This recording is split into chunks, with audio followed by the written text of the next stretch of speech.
Joining us now is Gail Holman, and we're going to be talking about her journey from being a luxury interior designer to a luxury sales agent for homes. Welcome to the show. How are you? Thank you. Thank you for having me. So exciting. So nice meeting you. Oh my gosh, it's so nice to meet you too. We've been talking for a few months now. Yes. It's so nice to have you here.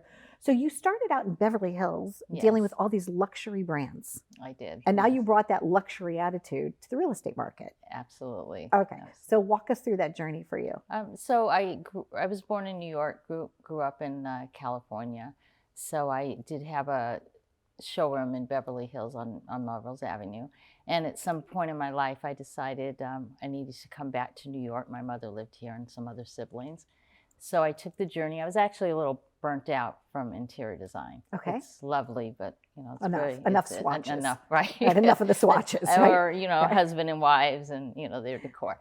So I decided to get my real estate license here and combine at the beginning a little bit of my interior design and home staging to the real estate here. Staging is so important in a house. You need to make space, visual space, for the new owners to feel as if they can move in. Absolutely. And if you have too much nonsense, they even if you relate. love your grandparents, you should not have their picture up under all the over fireplace. The wall, right. Right. Exactly. So what are some style tips that you could give somebody when they're trying to stage their home? Well, again, as you just said, it's a very personal thing.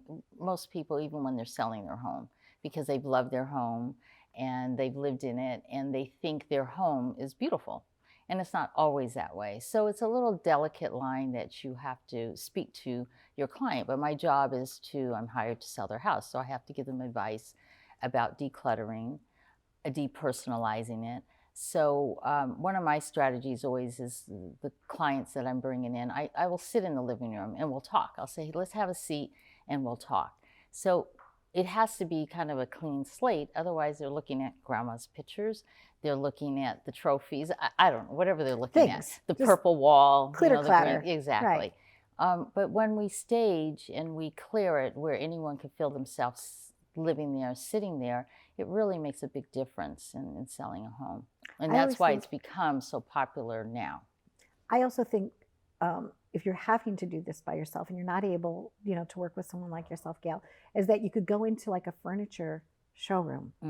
And when you walk in, you don't see pictures of anyone. You don't see the trophies. So if you can just take out any of that stuff, your personal belongings, and just keep a clean slate, fresh. I have friends that live in homes like that.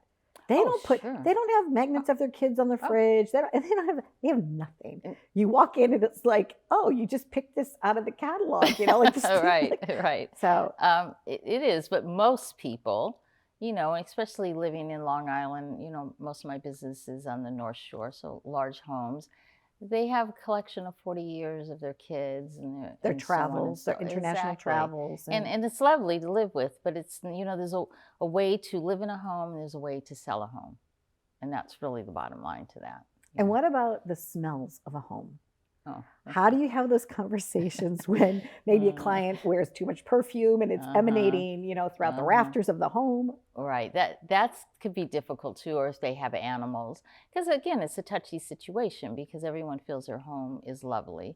And I've had to go in and, freshen it up before, if I'm having an open house or showing, go earlier to spray whatever I can spray to neutralize it. Okay. Just simmer it down a little bit. Exactly. You have had quite a number of listings. Like I was just looking at this staggering number, but you have successfully closed over $500 million, $500 million in real estate transactions. Yes. Wow.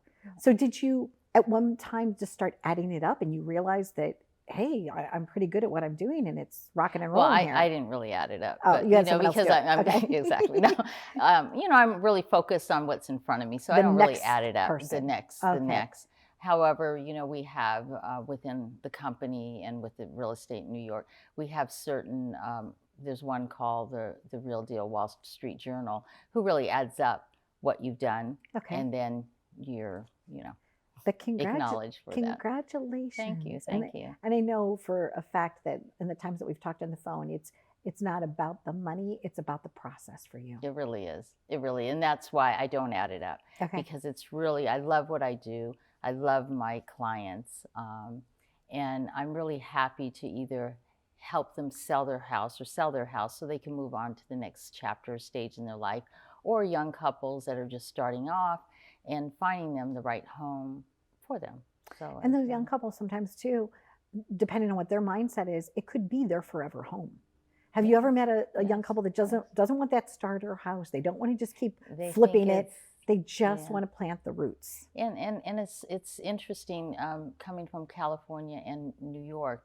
It's a little different mindset. In California, it's very transition. You know, new job, you're here, they're there, whatever. They change homes often. Here in New York, many people, you know, I know people that have lived in the same house for like 40 years, and Amazing. I'm like, there's no way. Like, you know, like, I need to change my interiors of my house and my location often. So. And sprucing it up, do you suggest that they put in a new kitchen or a new bath, or do you wait for the new owners? It really depends. Okay. I mean, sometimes it's best to do it. Sometimes it's not. You know, we analyze that in marketing or pricing a home. Thank you, Gail. So yes. Thank you for being here. Thank you for having me. You're welcome. It's a pleasure. So stay tuned for more. We've been living it up. And whether you're in your forever home or you're looking to buy your first home, whatever your situation is, please reach out to Gail. I know that she has expert advice on all topics regarding real estate. Be well.